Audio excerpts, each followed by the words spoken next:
Intera, muy buenos días. El presente video es para dar respuesta a las preguntas del examen final. Empezamos. A la primera pregunta, ¿cuál es la diferencia entre la medida cautelar de detención judicial y la de prisión preventiva? Respecto a esta pregunta, primero debemos desmembrar las formas en las que la detención judicial se puede dar. Primero, podemos hablar de la detención preliminar judicial regulada en el artículo 161 del Código Procesal Penal y la detención judicial por flagrancia en el artículo 166 del Código Procesal Penal. En la detención preliminar judicial no se realiza audiencia y se da con un plazo de 72 horas y si es un caso complejo se otorga hasta 7 días de detención preliminar judicial. En el caso de la detención judicial por flagrancia, sí se realiza una audiencia y esta se da dentro de las 12 horas en que la persona ha sido detenida por la PNP. Asimismo, el plazo que se otorga para esta detención es de un máximo de 7 días. El fiscal la requiere y el juez ordena hasta 7 días de detención. Ahora, esto comparado a lo que es la prisión preventiva, que se encuentra regulada en el artículo 268 del Código Procesal Penal, tenemos que en el caso de la prisión preventiva también se realiza audiencia, pero que la duración de la pena, si bien en las primeras, en lo que es la detención judicial, está regulado en días, en la prisión preventiva está regulado en meses. Ahora, la detención preliminar y la detención judicial están destinadas a asegurar actos de investigación, mientras que la prisión preventiva está destinada a asegurar el desarrollo de un debido proceso, de un proceso que esté sin obstaculizaciones ni trabas, ni con un peligro latente de que esta persona, digamos, eluda la acción de la justicia. Ahora, respecto a la segunda pregunta, ¿cuáles son las características de las medidas cautelares? Estas medidas cautelares se caracterizan fundamentalmente por ser instrumentables, variables, rogadas, urgentes, proporcionales y se rigen bajo los principios de lo que es la adecuación, la necesidad y la subsidiariedad. La subsidiariedad concebida como el hecho de que es la última medida, la última acción a tomar que se va a emplear a fines de asegurar un debido proceso, debido a que estas medidas transgreden normalmente derechos de carácter fundamental, deben ser la última opción siempre por parte del fiscal y el juez para adoptar respecto al imputado o otras personas que puedan ser pasibles de imputarse. Ahora, esas medidas cautelares están destinadas a asegurar que la persona, o bien en concreto, esté a disposición de la justicia cuando se requiera, ya sea para diligencias, para audiencias o para el hecho de que se ejecute la propia sentencia a obtenerse. Entonces, ahora, pasando a la siguiente pregunta. Eh, Señale las partes procesales contra las que se pueden dictar medidas cautelares personales y o patrimoniales, así como las partes procesales legitimadas para solicitarlas. Al respecto, tenemos que se puede imponer medidas cautelares respecto al imputado, al tercero civilmente responsable y a los testigos cuando son muy importantes para el esclarecimiento de los hechos y se requiere necesariamente su presencia. No va a ser una medida tan punitiva, sino una medida que sustente el hecho de que puedan estar presentes en ese momento.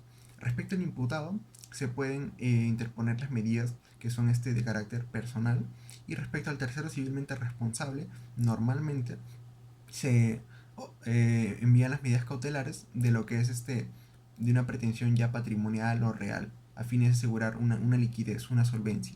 Ahora, ¿quiénes pueden pedir estas medidas? Tenemos el Ministerio Público, la víctima y el actor civil. El actor civil quien finalmente tiene una pretensión económica y que va a poder solicitar medidas cautelares que también estén destinadas a asegurar esta indemnización, reparación con la cual va a tener que ser asistido.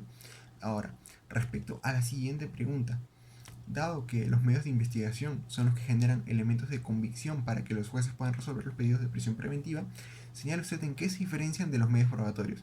Al respecto, los medios de investigación se introducen en la investigación, lo que buscan incorporar son hechos que permitan acreditar que se ha cometido un delito y que hay un responsable. Aquí hablamos de que se busca una probabilidad de que esa persona ha cometido el ilícito. Esto está a cargo normalmente del Ministerio Público con la finalidad de poder realizar una imputación. Ahora, se diferencia de los medios de prueba en la medida en que estos últimos se conforman por la actividad de las partes en su conjunto, en la integridad del proceso.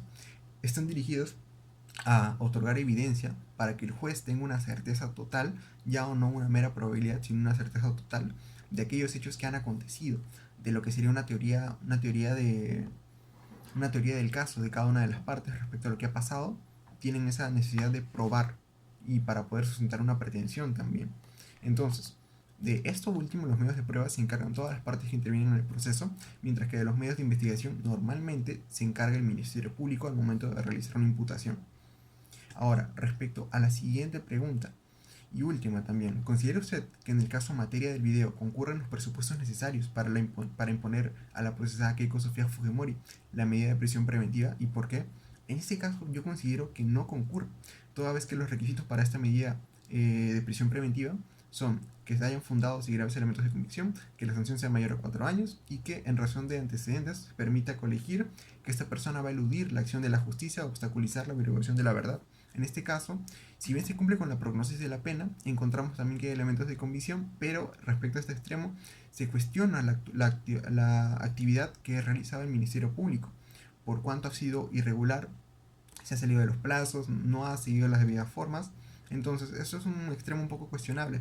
Pero lo que es más importante, y respecto a lo que es el peligro de obstaculización de la justicia y el peligro de fuga, encontramos que no hay ningún sustento. Se emplean incluso argumentos de hechos cometidos al margen de otro proceso y por otra persona para sustentar que sí hay un peligro, cuando en verdad no lo hay. La persona solamente es responsable por aquello que comete y no se le puede atribuir esas presunciones en base a la actitud de otros.